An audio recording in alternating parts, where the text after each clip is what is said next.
Ilang lola naman sa Calasiao, Pangasinan ang gumagawa ng parol mula sa recycled materials bilang dagdag kabuhayan. Silipin sa report. Kung may 3 hari tuwing Pasko, meron din mga tindera sa pamilihang bayan ng Calasiao, Pangasinan na tinaguriang 3 Maria o 3 Marias. Imbes na magchismisan habang naghihintay ng mga customer sa kanilang pwesto, gumagawa sila ng parol na yari sa straw na kanilang hinihingi sa mga tindahan.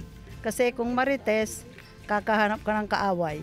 Kahit hindi ka nagsabi, sasabihin ikaw. Kaya ang gusto namin, gumagawa na lang ng parol.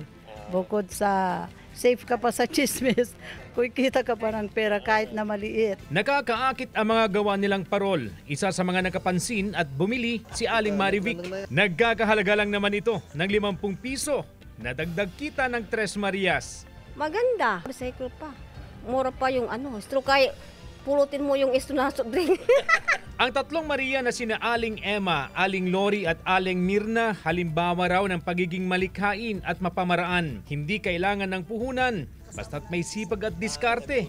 Malaking tulong ito sa kabuhayan. Pagod mo lang, parang ganun na.